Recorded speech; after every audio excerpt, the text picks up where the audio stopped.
Good morning, good afternoon, and good evening, Your Excellencies, distinguished ministers, distinguished ambassadors, honorable delegates,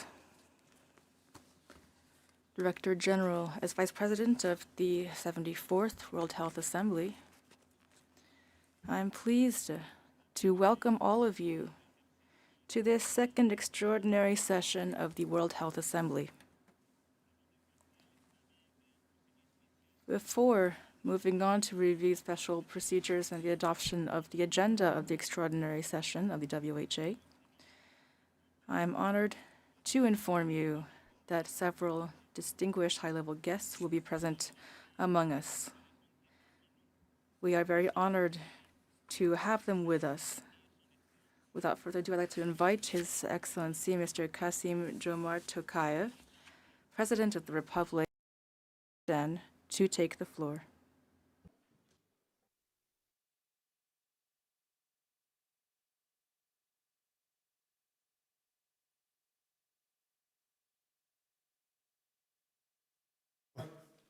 Ghebreyesus, Your Excellencies, ladies and gentlemen, it's my pleasure to join you all for the opening of this special session of the World Health Assembly. This is only the second such special session in the history of the WHO, a fact that reflects the critical importance of the fight against the COVID-19 pandemic. WHO has played a leading role in this unprecedented global public health struggle. All member states of the WHO and their health systems have and continue to experience severe shocks as new and dangerous variants of coronavirus that start spreading fast worldwide. The COVID-19 cases are expected to rise in the weeks ahead. The Omicron version recently identified by South African researchers now poses a new threat. Unfortunately, the corona saga has highlighted many shortcomings in international cooperation. The socio-economic consequences of the crisis have also forced a profound rethinking of the social fabric at all levels. The pandemic has confirmed that a new global approach based on solidarity and a more effective system for confronting biological challenges is needed. Dear colleagues, today, first and foremost, we need to close the gaps that made us vulnerable to the virus in the first place. That's why we are gathered in this special session for the sole purpose of considering the need and means to develop a WHO convention or international instrument on pandemic preparedness and response. I would like to thank the working group established at the WHA 74 for its preparatory work and report. Kazakhstan endorses the proposals for a WHO convention to strengthen pandemic preparedness and response. And in general, Kazakhstan supports WHO as a good and reliable partner of our government, and we positively assess personal contribution of WHO General Director Dr. Ghebreyesus to the fight of global community against the plight of the deadly disease. Ladies and gentlemen, the current pandemic is not purely a health emergency. Many would agree that the crisis has exposed not only structural weaknesses within countries and national health systems, but also serious systemic inequalities at the global level. That's why Kazakhstan advocates for and actively contributes to the global equitable allocation of vaccines. We fully support the WHO strategy to achieve global vaccination against COVID-19 by mid-2022. For our part, we have developed and successfully modified the CASVAC vaccine for the new Delta strain. It is not only being used efficiently in our country, but has also been authorized for the other countries of Central Asia.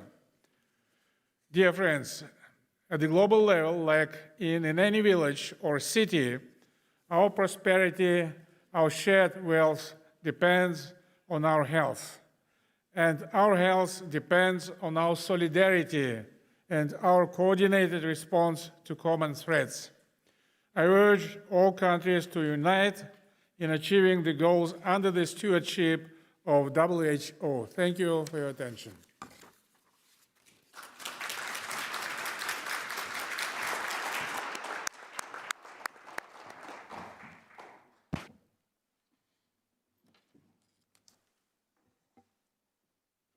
Je vous remercie, Monsieur le Président. Thank you, Mr. President, for those reassuring remarks. Before moving on to our next speaker, I would like to play a short video message on the COVID-19 response.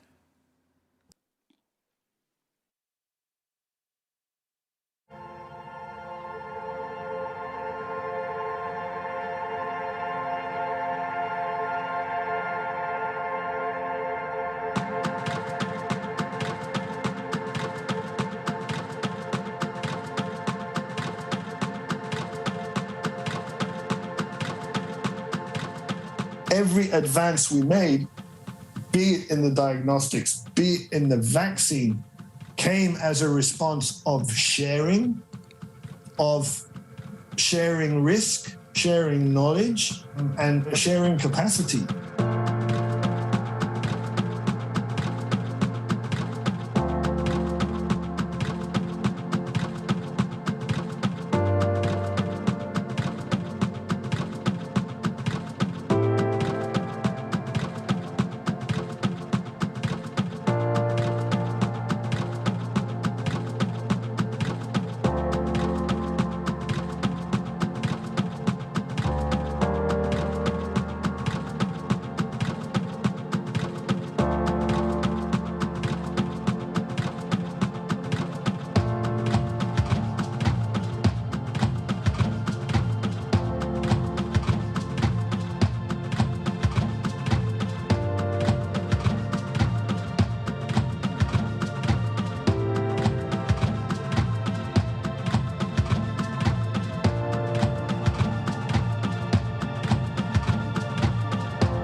Je vous remercie.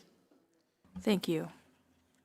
I now have the honor of welcoming Mr. Alain Berset, Federal Counselor and Head of the Federal Department of Home Affairs of the Swiss Confederation, and invite him to share certain remarks with us. Monsieur le Président, Mr. President, Director General, distinguished ministers, distinguished delegates, on behalf of the Swiss Confederation, I'd like to warmly welcome you to this special session of the World Health Assembly on the topic of pandemic preparedness and response. After over a year and a half of a pandemic, almost 2 years, we now must think carefully about the consequences of the COVID-19 pandemic. We can take a step back, observe the situation, and adjust some of our fundamental parameters. The COVID pandemic indeed took the world by surprise, and now we have recorded almost 5 million deaths, sparing no country. We all have loved ones affected in one way or another by the pandemic. The social and economic impact of the pandemic have been severe and continue to be so. Inequality in vaccine action is an important issue, and the new variant reminds us all that the pandemic is far from over. It is clear that we must do all we can to ensure this situation never happens again. We must act now to close the gaps present and fix shortcomings. It's our responsibility for current and future generations. We know that the international community was not sufficiently prepared for a pandemic like COVID-19. It's clear that we are once again facing global health risks. Therefore, we must work together, showing our collective will to prepare better next time, to take stronger action, faster action, more equitable action, so we can fairly distribute resources and further invest in prevention at a national and international level. The current crisis shows us how crucial it is to have a WHO that is strong, effective, universal, and committed in the long term. For Switzerland, WHO is the hub of global health governance, and to play this role, this leadership role, to coordinate global health, the WHO must be well equipped. In May, during the last assembly, we were not yet ready to determine what form the strengthening should take. The working group on strengthening adaptive preparedness in response to health emergencies, in the meantime, has met several times to examine the possibility of creating a new international instrument. Switzerland fully supports the recommendations of the working group. And based on these, we member states should make a decision on the rest of the process. Ladies and gentlemen, I know we're not all in agreement as to which path to follow, as we know in Switzerland. But issues at stake are too important. We don't have the right to fail. We believe that we need an international binding instrument under the auspices of the WHO to strengthen preparedness and response at a global level to health crises. We are hoping for improved application as well of the IHRs. We are prepared to work constructively and in a committed manner to reach a consensus-based decision on this matter. We also play an active role in global efforts to strengthen the international system for pandemic preparedness and response. We must work together through open dialogue and pragmatic discussion to find solutions that our citizens expect from us urgently. And therefore, I wish us productive discussions during this second special session of the WHA. Let's make necessary decisions to move forward. But we can only do so if we continue to combine our efforts through a multilateral and transparent, reliable, credible framework, that of the WHO. The eyes of the world are upon us. Take this opportunity, this conference, to make bold decisions. Thank you for your attention.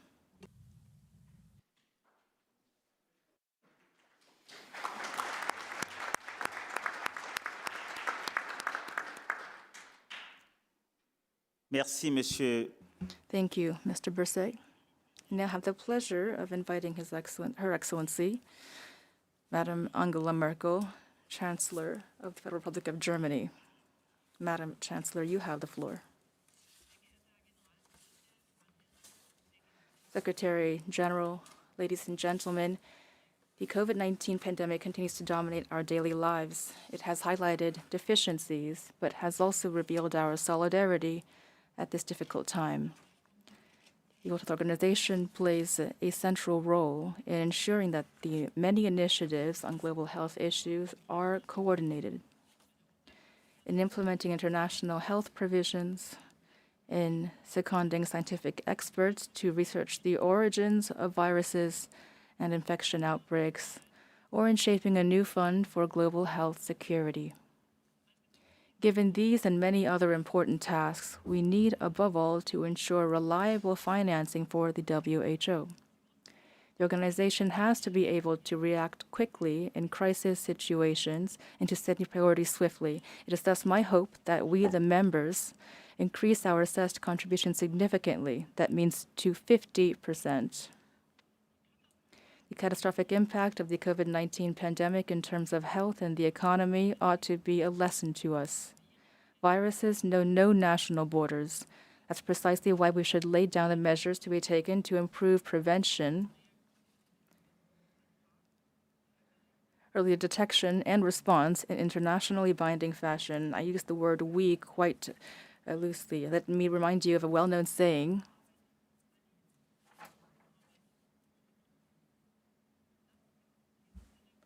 In this spirit, let us join forces to counter future threats to our health. And let us sooner rather than later create a firm foundation on which to do so. Let me express my sincere thanks to those working to achieve this goal. I wish you all the very best, and of course, stay healthy.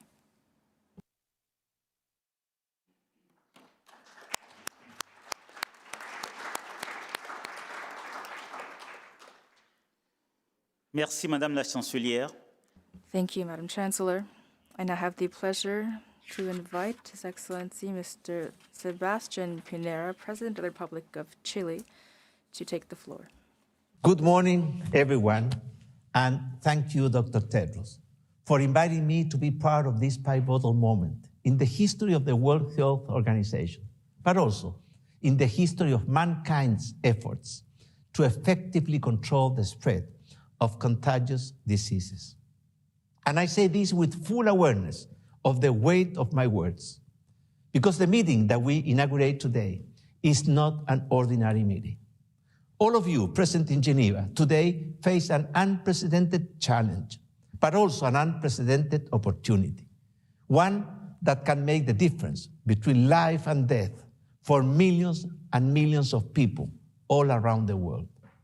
During the last 2 years of the COVID-19 pandemic, we have all witnessed the tremendous effort put by this organization, by its personnel, and by Dr. Tedros himself. Their tireless work provided us and many other countries with key guidelines and recommendations throughout the darkest part of this pandemic. And they have remained available to provide further advice whenever it was requested or necessary. I know this because I have spoken numerous times with Dr. Tedros, with Dr. Ryans, and with Dr. Llanes, and they have provided invaluable advice that has helped us shape our response to the virus through the strengthening of our health system, the implementation of our testing, tracing, and isolation strategy, our step-by-step plan, and also our massive and successful vaccination program. However, despite all of their heroic efforts, it was not enough. And it was not enough, not because of them, but because the system that we had in place to prepare and respond to pandemics was clearly insufficient. Sadly, this organization was not adequately prepared to face the challenge. It didn't have the tools and the resources that it required to fulfill the crucial role we all expected it to play. And for that weakness, we all paid a great price, a price that was far too high. Steps must be taken to ensure that this will not happen again, that when the next pandemic comes, and it will come, it will find us better prepared, with stronger institutions, with more resources, and with better infrastructure in place. Today, the responsibility to take the first of these steps falls upon you. The working group on strengthening the World Health Organization preparedness and response to health emergency has done a very good job. It has issued a report that will be put before you during this assembly, recommending actions and negotiations to develop a convention, a treaty, or other form of international instrument on pandemic preparedness and response. While you assess this proposal, I humbly ask you to keep in mind two things. First, we cannot keep doing the same thing, employing the same methods, trusting the same instrument, and expect different results. Non-binding instrument will also get us so far, and this is nowhere near far enough. And second, we have already lost enough during the last 2 years. We have lost enough freedom and opportunities. We have lost enough in terms of well-being and quality of life. But above all, and most painfully, we have lost too many lives. You are now responsible for starting the process that will lead all of humanity towards better instrument to ensure that never again are we forced to pay such a high toll. You are all called to ensure that never again the lack of transparency, cooperation, solidarity, and coordination between countries causes avoidable human suffering and death at the scale that has been inflicted upon us during the last 2 years. The mission of this assembly is not easy, but the important tasks never are. This, however, should not discourage us, but on the contrary, should move us to become even more ambitious and determined. A treaty on pandemic, preparedness, and response containing binding obligation will not be easy to negotiate, and it will require sacrifices and concessions from all the parties involved on its drafting process.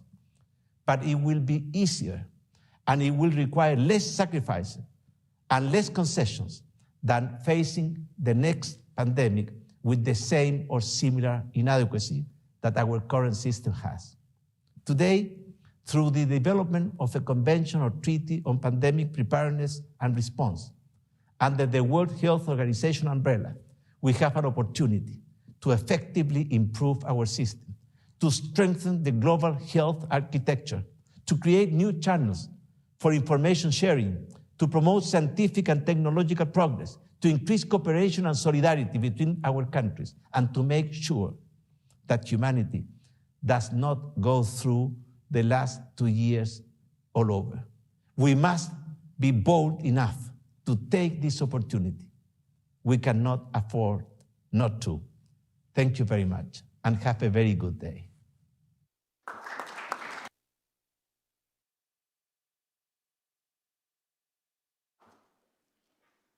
Merci, Monsieur le Thank you, Mr. President. I now have the pleasure of inviting His Royal Highness, Prince Salman bin Hamad Al Khalifa, Crown Prince and Prime Minister of the Kingdom of Bahrain, to deliver his statement. Your Excellency, Madam President, Your Excellencies, distinguished delegates, on behalf of His Majesty the King of Bahrain and the people of Bahrain, thank you for having me speak to you this morning. As a global community, we have for decades ignored the urgent calls of public health experts who time and again warned us of fault lines in the global health order and the glaring health disparities between and within nations. Today, as we mourn the loss of over 5 million fathers, mothers, sons, and daughters, And as we begin the difficult task of rebuilding the lives of those who survived this devastating pandemic, we must finally be prepared to listen and to act. The coronavirus exposed the world's lack of preparedness and exploited the links that bind us. Without a global plan of action, countries around the world turned inwards, and as a result, we witnessed the breakdown of early detection and alert systems, the absence of standardized containment protocols, the proliferation of misinformation, and a spate of market shocks and supply chain disruptions, which still leave many without ready access to essential goods, diagnostic tools, treatments, and vaccines. It is imperative that we do not lull ourselves into complacency with the false belief that this pandemic is a once-in-a-century anomaly. Instead, we must seize upon this opportunity to enact real change, to approach global pandemic preparedness with the same determination we bring to geopolitical threats to our collective safety and security. Only then will we be able to build a global health system that can one day serve as our first and most effective line of defense against the emergence of communicable diseases. The Kingdom of Bahrain recognized as the coronavirus was just beginning to gather steam, and before it reached our shores, that preparedness and collaboration would determine our ability to successfully navigate a crisis of this magnitude. A full month before registering our first case, we established a war room that would serve as the nerve center of the country's containment efforts, marshalling resources and people from military and civilian agencies to coordinate a whole-of-country response. Bahrain adopted a policy of radical transparency which fostered a sense of public trust and collective responsibility. Community leaders, medical practitioners, policymakers, citizens, and residents all came together to form one team that united around a firm sense of shared purpose. This spirit of unity permeated every corner of society. For example, over 50,000 citizens in a country of just 1.5 million people offered their services as volunteers in many different fields. Armed with this team spirit, we were able to increase bed capacity by a factor of 6, secure alternative housing for people living in crowded accommodation, and equip hospitals with enough PPE, ventilators, and medicine. As a result, Bahrain has one of the highest recovery rates in the world, as well as a vaccination coverage of 93% of the eligible population, of which approximately 50% have now been boosted to date. But physical health was not our only priority. Economic and mental health featured prominently in our response. With community buy-in and a world-leading test, trace, and treat system, we were able to avoid the brunt of the crisis without ever having to institute a national-level lockdown. Bahrain's efforts, however effective as a national-level response, are no substitute for a global public health system capable of stopping a pathogen in its tracks. But our experience is instructive insofar as it testifies to the life and death importance of preparedness and early intervention, and demonstrates the value of transparency, collaboration, and an enduring commitment to data-driven, science-led policymaking. We believe these same principles should guide our discussions here today. Ladies and gentlemen, the coronavirus has beset the world with many challenges. None, however, are insurmountable if we are willing to work together. Over the last 2 years, we have witnessed scientists from across the world leapfrog years of research to develop highly effective vaccines in record time.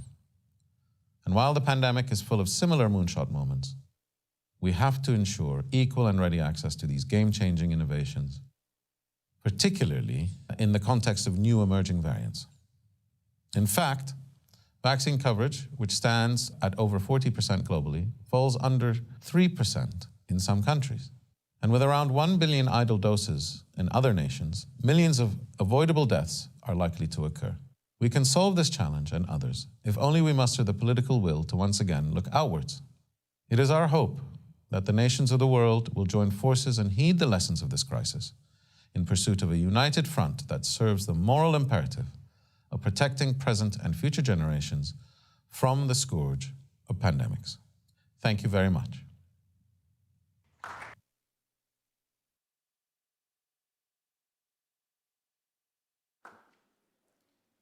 Merci, Monseigneur. Thank you, Your Excellency. I have the pleasure now of inviting His Excellence Mr. Lionel Ruin Njimea, President of the Republic of Nauru, to give us his observations. President of the World Health Assembly, Director General of the World Health Organization, Excellencies, ladies and gentlemen, warm greetings from Nauru. I am honored to have been invited to make an opening statement at this special session, convened to discuss and assess the benefits of developing a World Health Organization Convention agreement or other international instrument on pandemic preparedness and response. Mr. Vice President, by God's grace, Nauru remains COVID-free today. We have been very fortunate to receive vaccines through the COVAX facility and through our key development partners. However, much of the developing world remains without adequate supplies, and 2 years after the onset of the pandemic, continue to fight the spread of COVID-19. Our prayers and thoughts are with those who have lost loved ones to the pandemic. In March 2020, the government of the Republic of Nauru instigated a whole-of-government approach to address, capture, contain, and mitigate the risk of pandemic to our island. This approach was and continues to be coordinated by a national task force on COVID-19, mandated by government to determine, implement, and regulate, including stringent border security and health security measures. Government's quick and sustained actions could not have been possible without the support provided by our partners. Fostering intersectoral and intergovernmental cooperation and collaboration is essential if we are to successfully institute a global response and preparedness to COVID-19 and future pandemics. It is therefore imperative that an intergovernmental process, if it were to be established, be diverse and inclusive, ensuring that all stakeholders, not only member countries, are engaged. Continuing to omit countries like the Republic of China, Taiwan creates a gap that undermines global preparedness and response to health emergencies. I urge that we learn from the experience of this pandemic, honor the lives of those lost, and develop and establish an inclusive process to collectively and globally be better prepared to effectively respond to future pandemics and health emergencies. Mr. Vice President, the Republic of Nauru acknowledges the work done by the Working Group on strengthening WHO preparedness and response to health emergencies. Nauru agrees with the general consensus that several key aspects of health emergency preparedness and response may not be addressed solely within the scope of the International Health Regulations 2005, and may be best to address independently either through a potential new instrument or through other normative policy or programmatic tool available through WHO. There is a need for clarity on the way forward with an early decision to whether to strengthen the international health regulations and or to develop a new instrument on health security and pandemic preparedness and response. Due consideration needs to be given to what is currently a global issue of inequitable access to vaccines, diagnostic tools, personal protective equipment, medical consumables, and essential drugs, including new approved drug regimes. The need for sharing data and lesson learning has taken on an increased urgency in this pandemic, as it can literally mean life or death to our people. As this pandemic unfolds, it is clear that no one is safe until we are all safe. The Republic of Nauru, like so many of the small island developing, struggle to sustain this health system under normal times. Given the increasing burden of communicable and non-communicable diseases, therefore enhancing surge capacity needs to be considered on both a country and regional level. The Republic of Nauru supports the call for sustainable financing of the World Health Organization and the potential benefits it would bring. However, in embracing a One Health approach, we need to recognize health as an economic good and therefore need stronger engagement with international financial institutions, private enterprises, and developed economies. Nauru supports all efforts for strengthening global health governance and takes this opportunity to request that future governance arrangements include WHO regions to ensure inclusive dialogue of all stakeholders, particularly across Pacific Island countries. We further note that there is an immediate need to ensure that the special interests of island nations are adequately considered, particularly to ensure equity access to low, middle-income member states. Mr. Vice President, leaving no one behind is a global responsibility. Only through unity and inclusiveness can the global community triumph over this pandemic and future health emergencies, ensuring that no one is indeed left behind. Dubakar, I thank you.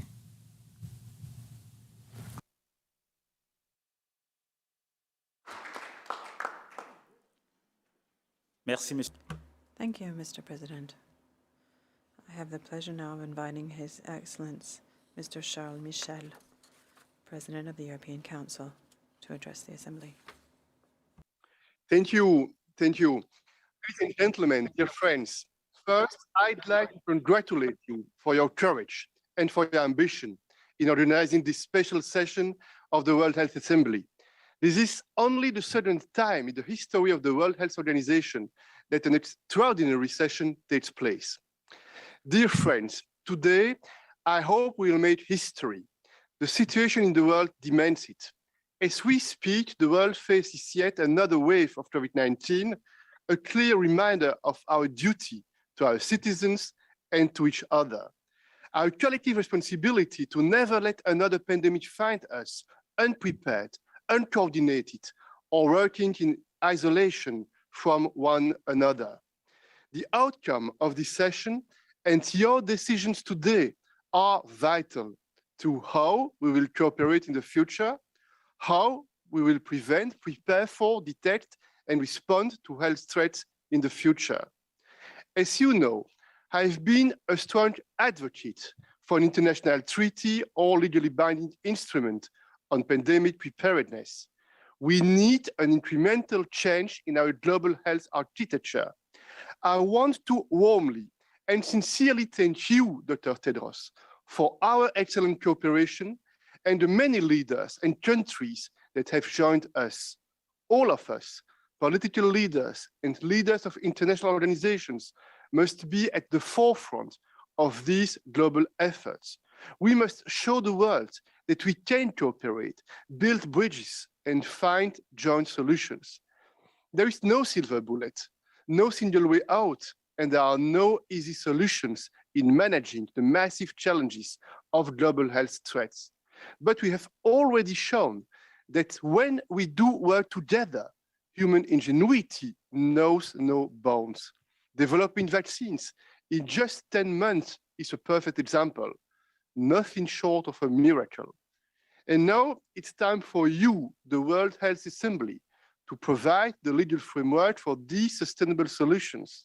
We must guarantee that if another pandemic strikes, we have the vaccines we need along with all other countermeasures.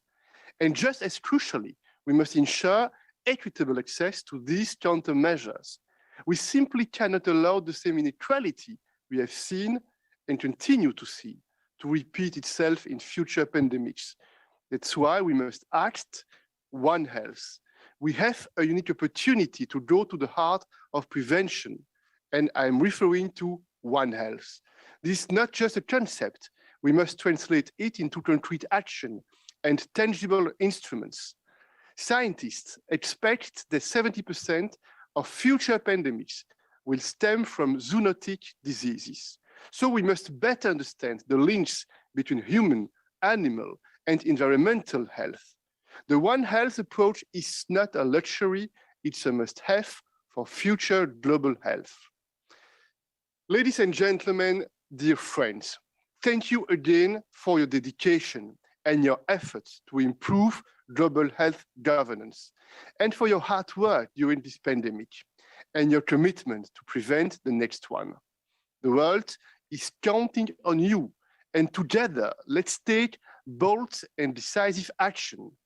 Yesterday's informal agreement is a huge step. Now it's time to capitalize on this momentum to make the world a safer place for all our citizens. I wish you a fruitful and successful session. Thank you.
Be better prepared for the future.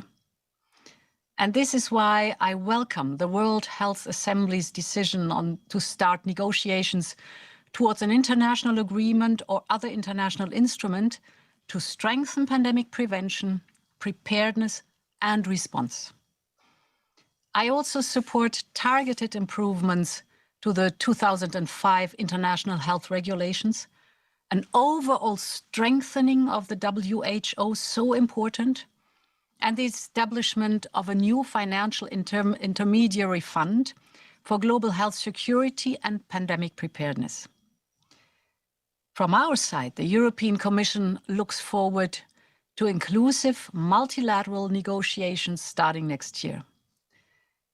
But there can be no standstill in a pandemic, and we still have urgent tasks ahead of us.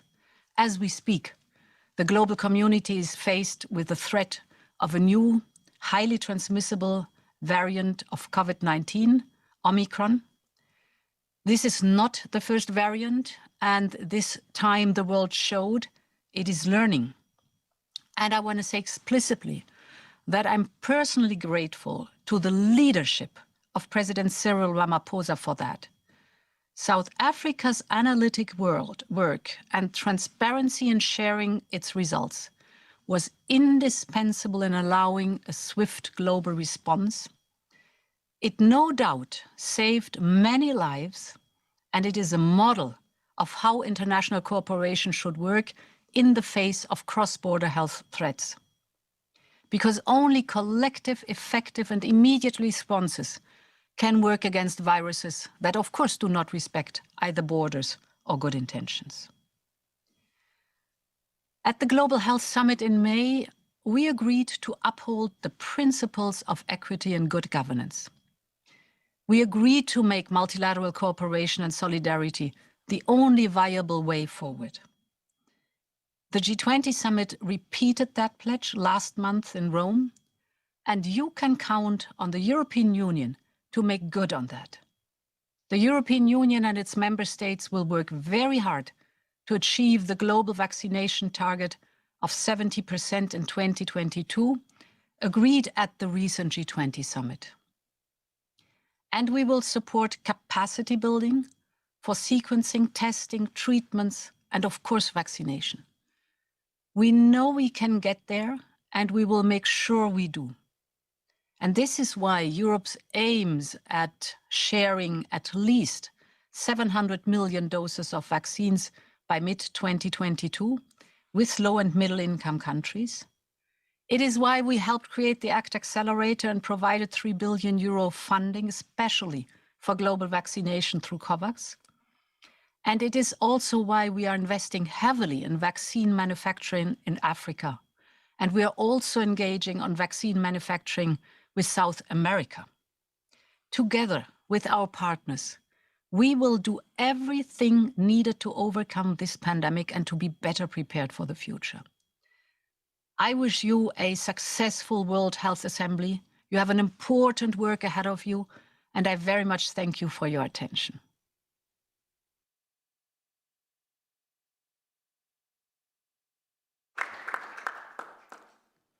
Merci. Thank you, Madam President. I have the pleasure of inviting Dr. Richard Hatchett, President and Director General of the Coalition for Epidemic Preparedness and Innovation, CEPI, to take the floor. Director General Tedros, Mr. Vice President, Your Excellencies, thank you for the invitation to speak at this special session of the World Health Assembly on behalf of the organizations composing the ACT Accelerator. When this special session was planned, we did not anticipate that it would convene at a moment of impending crisis, nor could we have imagined that any crisis could so perfectly epitomize why this special session and the global framework for pandemic preparedness and response that we hope will emerge from it is so necessary. For the emergence of the Omicron variant has fulfilled in a precise way the predictions of the scientists who warned that the elevated transmission of the virus in areas with limited access to vaccine would speed its evolution. Having fully vaccinated less than a quarter of their populations, Botswana and South Africa provided a fertile environment for such evolution. The virus is a ruthless opportunist, and the inequity that has characterized the global response has now come home to roost.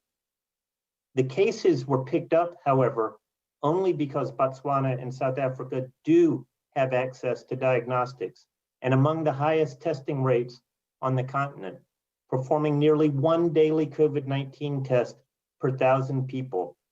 This rate is low compared to much of the world, but much higher than in other parts of Africa. And South Africa has first-rate genomic sequencing capabilities, something many countries around the world lack, which helped us recognize almost immediately how dangerous this new virus may be. South Africa and Botswana's efficient surveillance, early detection and warning, and sharing of information have granted the world precious time to implement containment measures and time to prepare. Our industry partners are now intensively investigating whether our current vaccines have been compromised and consulting with regulators in WHO as they develop new ones just in case. As you embark on this historic special session, I would urge you to keep this example, which is right in front of you, in mind. The world is at a crossroads. We know we will face future global infectious disease emergencies and potential pandemic threats. That is a certainty. What happens when these threats materialize, however, is up to us, and in a very tangible sense, up to you.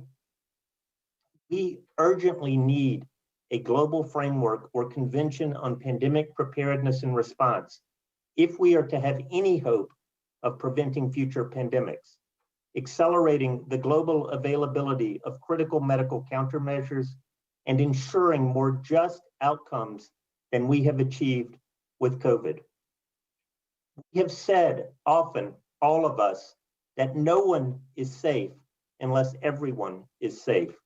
And now I would add, and hope all of you agree, and unless all are prepared to respond and to act in accordance with globally agreed norms when new threats emerge. Epidemics and pandemics are one of the greatest threats we will face in the 21st century. Next to climate change, perhaps the greatest.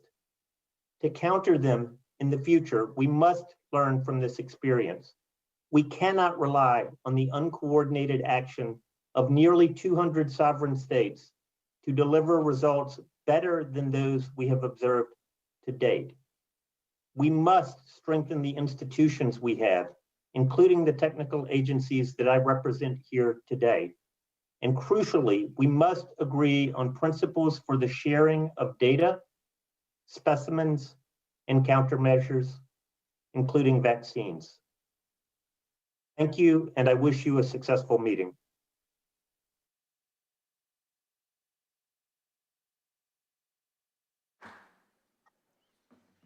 Merci. Thank you, Dr. Hatchett. Finally, I have the pleasure of inviting Professor Dale Fisher, President of the Global Outbreak Alert and Response Network, GOHARN, to present his remarks. Response Network was established by WHO in 2000 and now engages over 270 technical, operational and academic institutions to support countries in alert and rapid response to infectious disease outbreaks and other health emergencies. In addition, it leads research and training endeavours that aim to improve the quality of outbreak response. We thank the IPPPR, IHR Review Committee and the IOAC for acknowledging this work by GOHARN partners in their reports. Outbreaks expose vulnerabilities in any setting and any capacity, whether they relate to governance, resources, or systems. The foundation of outbreak resilience is built on sound preparedness with robust health systems and healthy populations. Building emergency capability requires coordination to enable a rapid scaling up of the core capacities, including clinical care, surveillance, contact tracing, quarantine, and isolation. Other critical systems to scale in an emergency, such as COVID-19, include laboratory capacity, logistics, infection prevention and control, while maintaining usual essential health services. Community engagement is repeatedly underestimated in outbreaks and continues as a notable challenge in this pandemic. The basics of outbreak response need to be better appreciated and supported by leadership, engaging the right outbreak responders, public health experts and scientists to support implementation. GOAN network partners have over the past 21 years been involved in all major outbreaks and deployed over 3,500 experts through WHO to support countries for response. Trust, credibility and expertise has been built based on the personal integrity, ethics and commitment of individual experts with support from their primary institutions. Our collaboration of robust technical and scientific skills can provide a bedrock of preparedness, networking and strengthening international solidarity in addition to acute response. Investments in national public health institutions, technical institutions and networks will benefit all if conceived within a global collaborative spirit that GOAN demonstrates.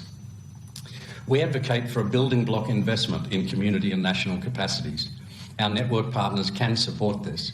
We believe in strengthening national health authorities, technical agencies and multi-sectoral stakeholders. Global health security requires enhanced governance in the broadest sense. Equity, greater accountability and adherence to international norms and standards are essential for effective outbreak response and to protect and support the most vulnerable. The operational capacities of our 270 experienced technical partners that form the Global Outbreak Alert and Response Network can be leveraged to help develop better systems and expand the emergency health workforce at country and international levels.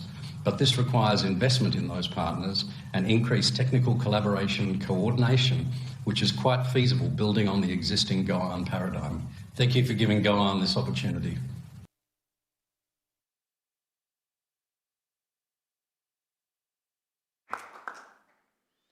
Merci. Thank you, Professor Fisher. We would like to extend our sincerest thanks to all our distinguished guests for their words of encouragement and for reminding us how important global solidarity is. I have the honor now of inviting the Director General of the World Health Organization to speak. Dr. Tedros, you have the floor.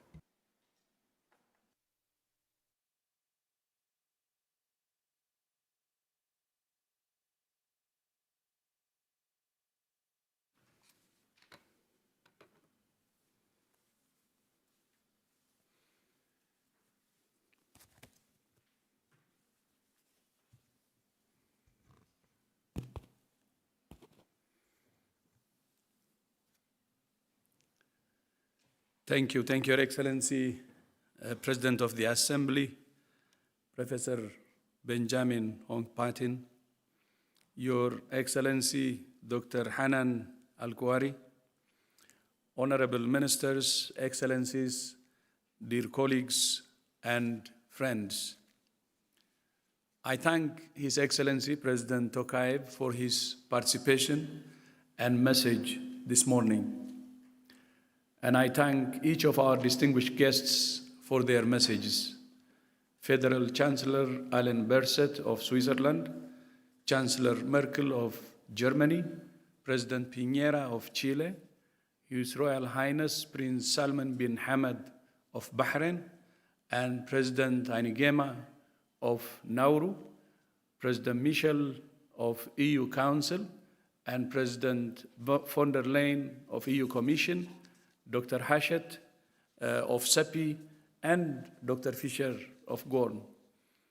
Everybody knows that pestilences have a way of recurring in the world. There have been as many plagues as wars in history. Yet always plagues and wars take people equally by surprise. Those words were written by the French writer Albert Camus in his classic novel La Peste, The Plague, in 1947. 74 years later, they have a disturbing presence. Outbreaks, epidemics, and pandemics are a fact of nature and a recurring feature of recorded history. from the plague of Athens in 40-30 BC to the Black Death, the 1918 influenza pandemic, and now COVID-19. But that does not mean we're helpless to prevent them, prepare for them, or mitigate their impact. We're not prisoners of fate or nature. More than any humans in history, we have the ability to anticipate pandemics, to prepare for them, to unravel the genetics of pathogens, to detect them at their earliest stages, to prevent them spiraling into global disasters, and to respond when they do. And yet, here we are, entering the third year of the most acute health crisis in a century, and the world remains in its grip. This pestilence, one that we can prevent, detect, and treat, continues to cast a long shadow over the world.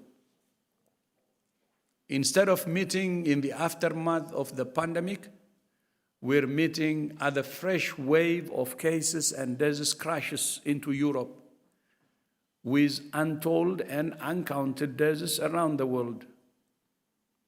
And although other regions are seeing declining or stable trends, if there is one thing we have learned, it's that no region, no country, no community, and no individual is safe until we are all safe. The emergence of the highly mutated Omicron variant underlines just how perilous and precarious our situation is. South Africa and Botswana should be thanked for detecting, sequencing, and reporting this variant, not penalized.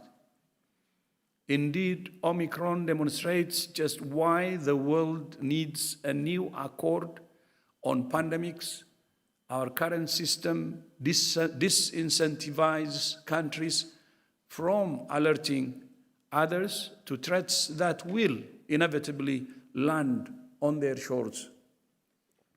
We don't yet know whether Omicron is associated with more transmission, more severe disease, more risk of reinfections, or more risk of evading vaccines.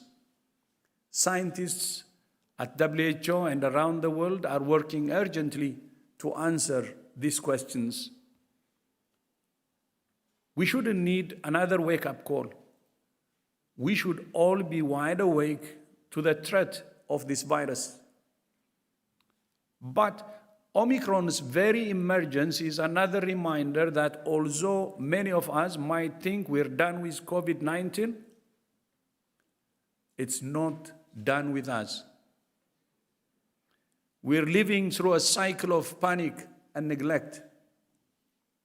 Hard-won gains could vanish in an instant. Our most immediate task, therefore, is to end this pandemic. Indeed, our ability to end this pandemic is a test of our collective ability to prevent, respond effectively to future pandemics, because the same principles apply.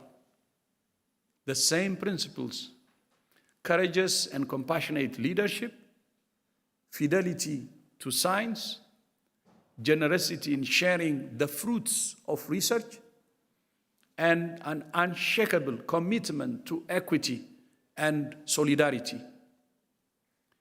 If we cannot apply those principles now to tame COVID-19, how can we hope to prevent history repeating? And we cannot end this pandemic unless we solve the vaccine crisis. In less than a year, almost 8 billion vaccines have been administered around the world, the largest vaccination campaign in history. More than a year ago, before the first vaccines were approved, WHO and our partners established the ACT Accelerator COVAX and CTAP to facilitate equitable access to vaccines, tests, treatments, and PPE. And we have shown that these mechanisms work. COVAX has now shipped more than 550 million vaccine doses, including almost 250 million doses in the last 2 months, more than it shipped in the first 7 months of this year. Last week, CTAP and the Medicines Patent Pool finalized its first licensing agreement with the Spanish National Research Council, a transparent, global, and non-exclusive license for a serological antibody test. My thanks to Spain and to His Excellency President Carlos Alvarado Quesada of Costa Rica for his leadership in initiating CTAP. So thanks to the President of Spain, President Pedro, and also President of Costa Rica, President Quesada. Earlier this year, we also established a technology transfer hub for mRNA vaccines in South Africa to facilitate local production and regional self-reliance. But a year ago, as we began to see some countries striking bilateral deals with manufacturers, we warned that the poorest and most vulnerable would be trampled in the global stampede for vaccines. And that's exactly what has happened. More than 80% of the world's vaccines have gone to G20 countries. Low-income countries, most of them in Africa, have received just 0.6% of all vaccines. We understand and support every government's responsibility to protect its own people. It's natural. But vaccine equity is not charity. It's in every country's best interests. No country can vaccinate its way out of the pandemic alone. The longer vaccine inequity persists, the more opportunity this virus has to spread and evolve in ways we cannot predict nor prevent. We're all in this together. We call on every member state to support the targets to vaccinate 40% of the population of every country by the end of this year, and 70% by the middle of next year. 103 countries still have not reached the 40% target, and more than half of them are at risk of missing it by the end of the year, mainly because they cannot access the vaccines they need, and most of them in Africa. Even as some countries are now beginning to vaccinate groups at very low risk of severe disease, or to give boosters to healthy adults, just 1 in 4 health workers in Africa has been vaccinated. This is unacceptable. With emerging evidence of some waning vaccine immunity against infection, it's clear that in future countries will need tailored booster strategies. WHO's position remains that health workers, older people, and other at-risk groups must be vaccinated first in all countries before those at low risk of serious disease and before boosters are given to already vaccinated healthy adults. There is no doubt that vaccines have saved many lives and helped to quell the pandemic in many countries. Countries that have achieved the highest vaccination rates are now seeing a decoupling between cases and deaths. But in too many countries and communities, the bright light of vaccines has also become a blinding light to the continued need for other tools to stop this virus spreading, to stop it overwhelming our health systems, and to stop it killing. Vaccines save lives, but they do not fully prevent infection or transmission.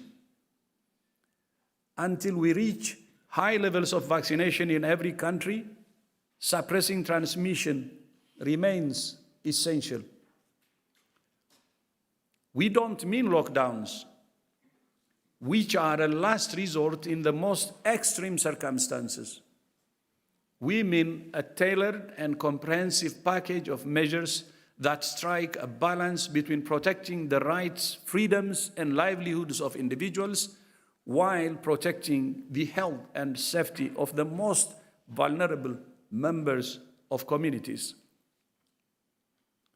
Ending this pandemic is not about vaccines or, it's about vaccines and.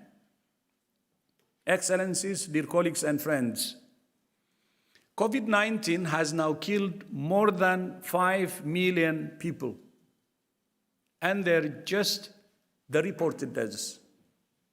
The excess deaths caused by the virus and by disruption to essential health services are far higher. An unknown number live with post-COVID condition or long COVID, a condition we're only beginning to understand. Health systems continue to be overwhelmed. Millions have missed out on essential life-saving health services for non-communicable diseases and mental health. Progress against HIV, tuberculosis, malaria, and many other diseases has stalled or gone backwards. Millions of children have missed out on vaccinations for other life-threatening diseases and months of education. Millions of people have lost their jobs or been plunged into poverty. The global economy is still clawing its way out of recession. Political divisions have deepened nationally and globally. Inequalities have widened. Science has been undermined. Misinformation has abounded. And it will all happen again unless you, the nations of the world, can come together to say with one voice, never again. At its heart, the pandemic is a crisis of solidarity and sharing. The lack of sharing of information and data by many countries in the early days of the pandemic hindered our collective ability to get a clear picture of its profile and trajectory. The lack of sharing of biological samples hindered our collective ability to understand how the virus was evolving. The lack of sharing of PPE, tests, vaccines, technology, know-how, intellectual property, and other tools hindered our collective ability to prevent infections and save lives. And the lack of a consistent and coherent global approach has resulted in a splintered and disjointed response, breeding misunderstanding, misinformation, and mistrust. The fabric of multilateralism has been frayed. COVID-19 has exposed and exacerbated fundamental weaknesses in the global architecture for pandemic preparedness and response. Complex and fragmented governance, inadequate financing, and insufficient systems and tools, voluntary mechanisms have not solved these challenges. The best way we can address them is with a legally binding agreement between nations, an accord forged from the recognition that we have no future but a common future. Nations coming together to find common ground is the only way to make sustainable progress against common threats. It's not perfect, and it's not a panacea. It takes compromise. No one gets everything they want, but that's better than so many missing out on what they need. In 2005, the WHO Framework Convention on Tobacco Control came into force, the first international treaty negotiated under the World Health Organization. An independent impact assessment of the FCTC, the convention in 2016, found it has contributed to significant and rapid progress in protecting people from exposure to tobacco smoke. In regulating the packaging and labeling of tobacco products, in education, communication, training, and public awareness, in banning sales to and by minors, and in reporting and exchange of information. The WHO FCTC is the legal bedrock of tobacco control, which countries have used to implement new measures and to defend those measures from legal challenges. The bottom line, the implementation of the FCTC has helped to save more than 37 million lives and counting, and global prevalence of tobacco use has declined from almost 33% in 2000 to 22% today. The impact assessment found that without the FCTC, it's unlikely that all these tobacco control measures would have taken place in such a comprehensive, coordinated, and effective manner. So, comprehensive, coordinated, effective. Three words that history will not use to describe the global response to the COVID-19 pandemic. Excellencies, dear colleagues and friends, if countries can unite to negotiate a treaty against the human-made threat of tobacco, against the destructive potential of nuclear, chemical, and biological weapons, against the existential threat of climate change, and against so many other threats to our shared security and well-being, then surely, very surely, the time has come for countries to agree on a common, binding approach to a common threat that we cannot fully control nor prevent, a threat that comes from our relationship with nature itself. I thank and congratulate all member states for the spirit of solidarity and the inclusive process that has resulted in the agreed text of the decision that's before you at this assembly. I thank Indonesia and the United States of America for their leadership of the working group on strengthening WHO preparedness, as well as the other members of the Bureau, Botswana, France, Iraq, and Singapore. I also thank Australia and Chile for their leadership in developing the decision that you will consider at this assembly. And I thank the President Charles Michel of European Council for proposing the idea of a binding agreement on pandemics and for his leadership and tireless advocacy. Thank you, my friend. And this is a historic moment, but it's just the end of the beginning. We still have a long road to travel together. Reaching our destination will take negotiation, compromise, and time. The task is urgent, but it also requires patience. The stakes are high, but so are the rewards.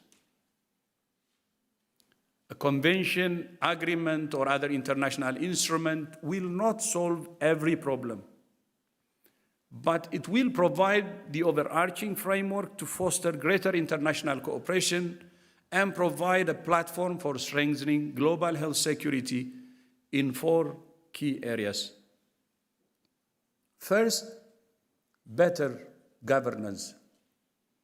The governance of global health security is complex, fragmented, and has failed to ensure effective collective action and equitable access to vaccines and other tools. High-level threats need high-level political engagement, which is why we support the idea of a Heads of State Council proposed by the IPPR, the panel, anchored in WHO to provide high-level political leadership for rapid and coordinated action. I propose the Council could be supported by a ministerial standing committee under the Executive Board, which is already proposed and waiting, hopefully, approval during our upcoming board meeting. Second, better financing.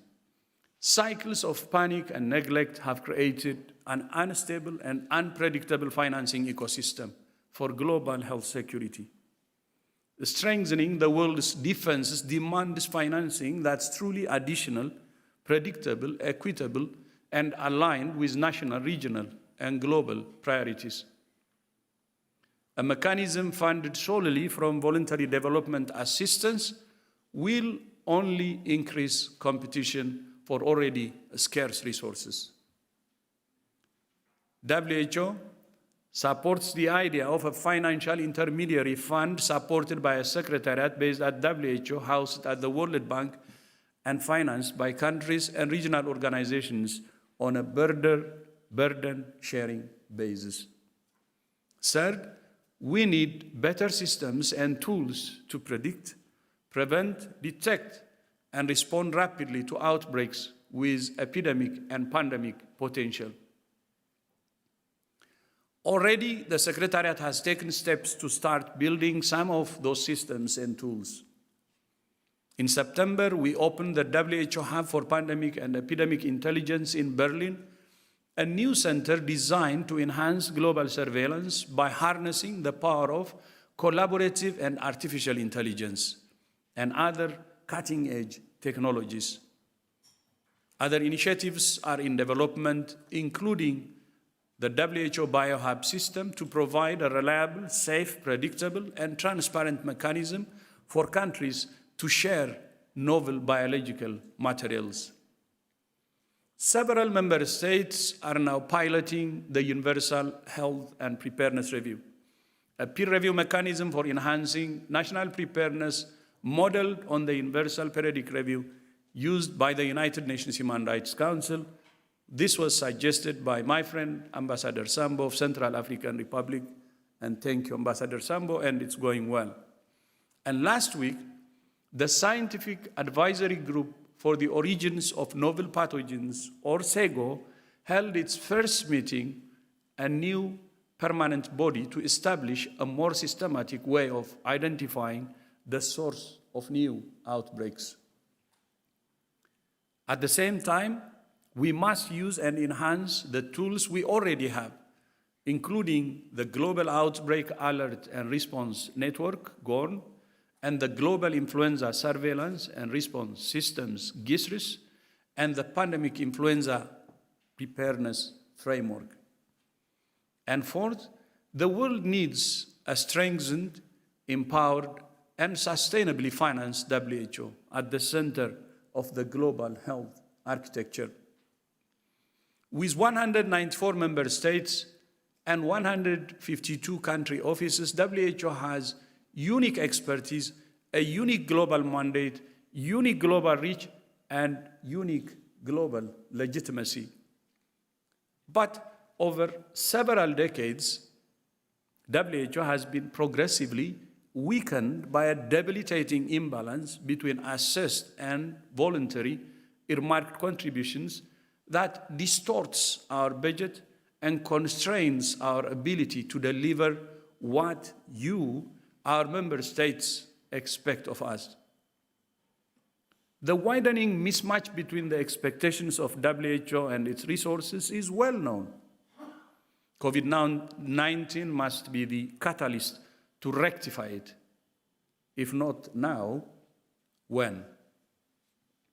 I ask all member states to support the proposal in the draft report of the Working Group on Sustainable Financing when it meets again in 2 weeks' time.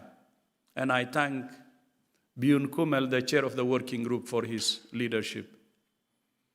One of the greatest risks to global health security now is to further weaken WHO or to further fragment the global health architecture. Excellencies, dear colleagues and friends, The COVID-19 pandemic is a powerful demonstration that health is not a luxury, but a human right. Not a cost, but an investment.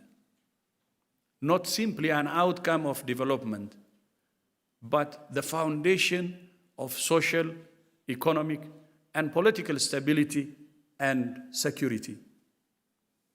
In the coming months and years, other crises will demand our attention and distract us from the urgency of taking action now. Now is the time for all countries to make the choice to invest in a healthier, safer, and fairer future. Global health security is too important to be left to chance or goodwill or shifting geopolitical currents or the vested interests of companies and shareholders. That means a continuing commitment to universal health coverage built on the foundation of primary health care. I once again thank President Tokayev and the government of Kazakhstan, Rahmet, for his leadership in primary health care from Almata in 1978 to Astana in 2018. Albert Camus published his novel in 1947, the year before the Constitution of the World Health Organization came into effect. The Constitution is, of course, itself a treaty, a binding pact between nations, a vision that recognizes that the enjoyment of the highest attainable standard of health is one of the fundamental rights of every human. But more than that, it affirms that health of all peoples is fundamental to the attainment of peace and security, and is dependent upon the fullest cooperation of individuals and states. Camus said that, I quote, "What's true of all the evils in the world is true of the plague as well. It helps men and women to rise above themselves," end of quote. In the aftermath of the Second World War, our forebears rose above themselves to found the United Nations and this World Health Organization. Now is our moment to rise above this pandemic, to rise above the impulses of isolationism, to rise above rivalry, suspicion, and mistrust, to rise above nearsightedness of election cycles and media cycles, to build on the legacy from which we have all benefited, and to leave a new legacy for the generations who will follow.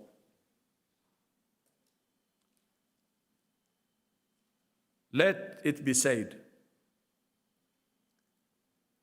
decades from now, when each of us is nothing more than photographs and memories,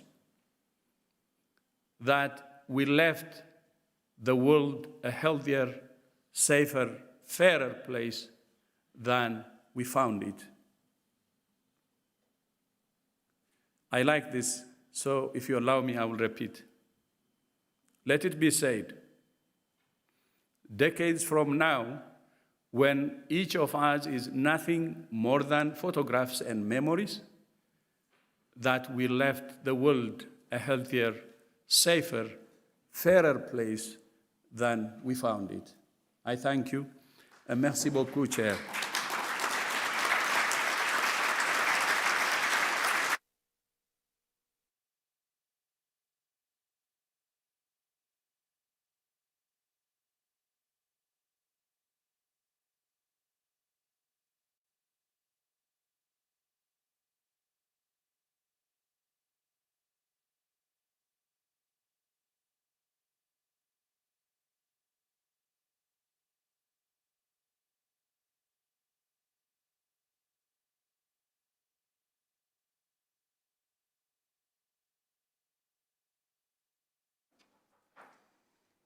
Merci, Monsieur le Directeur Général. Thank you, Director General.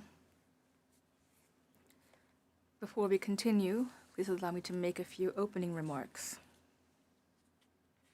Madam Dishin Wangmo, President of the World Health Assembly, distinguished fellow Vice Presidents of the World Health Assembly, Director General of the WHO, ladies and gentlemen, I'm very pleased to be taking part in this second special session of our organization.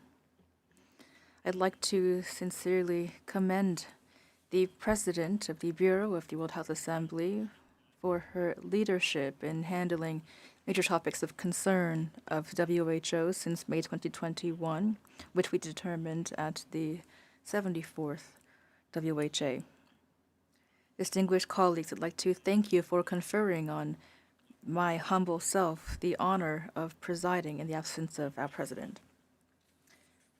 Distinguished colleagues and guests, we're holding the second special session, the second in the history of the WHO, under extraordinary circumstances marked by the COVID-19 pandemic, which has spared no country, which is evolving wave after wave, each heavier than the last, with variants emerging that are challenging our response toolkit on a daily basis.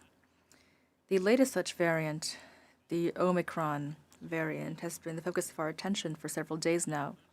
I would encourage all of us to strengthen our integrated and collective response strategies, including vaccination in particular, so that together, within a reasonable time frame, we can contain the spread of this devastating virus. I therefore commend all the initiatives taken by the leadership of WHO to facilitate equitable access to vaccines and vaccination against COVID-19, especially for African countries.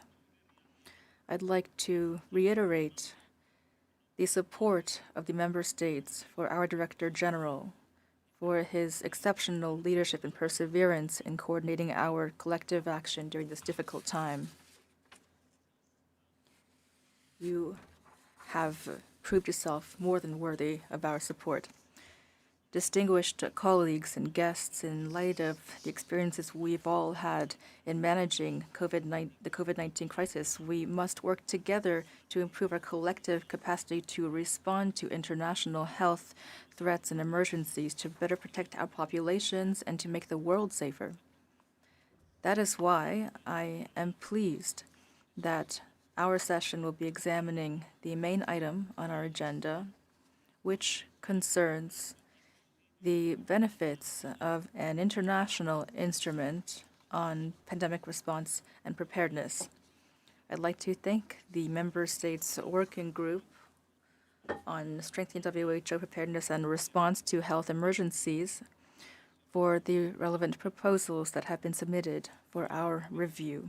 I am deeply convinced that a global and collaborative approach is the best solution for global health challenges throughout the world and the only way to achieve the SDGs. I wish all of us productive deliberations in a spirit of tolerance and openness toward one another. Thank you.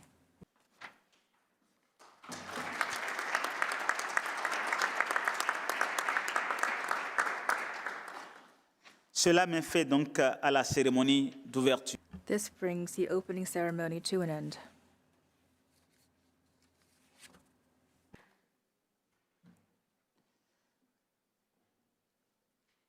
L'Assemblée mondiale de la santé va à présent. The World Health Assembly will now consider the special procedures to regulate the conduct of the hybrid meetings of the second special session, which are contained in the annex of document ASS2/2. As we all know, the document before us today has been the subject of informal consultations involving all member states. May I take it that the Health Assembly is content to adopt the special procedures contained in the annex of document ASS2/2 and to apply them to the special session?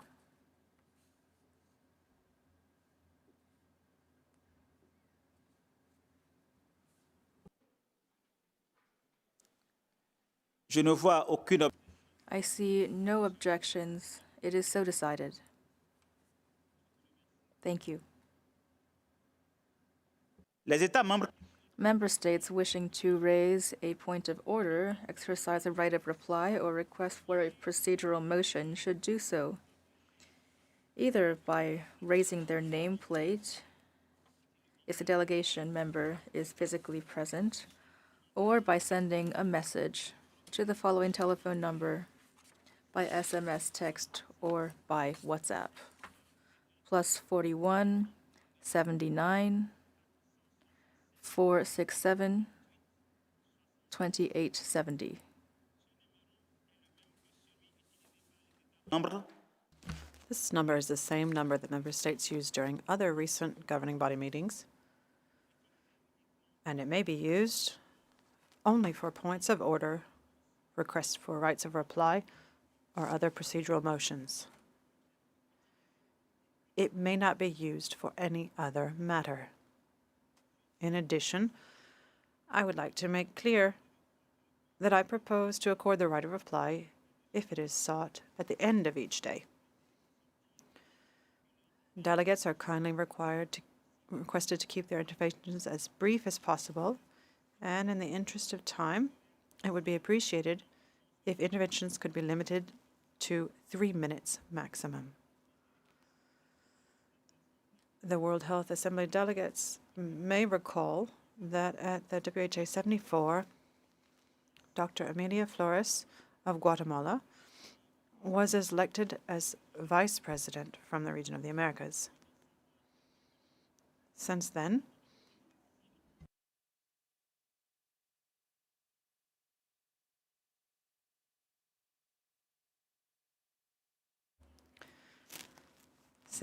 I believe I understand that Dr. Flores is no longer available to serve in this position. I understand, therefore, that the region of the Americas has consulted and proposes that Dr. Francisco Jose Coma Martin, Minister of Health of Guatemala, be elected as Vice President. Do I take it that the Health Assembly agrees with this proposal?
nous avons quelques I'm sorry, we seem to have a internet connection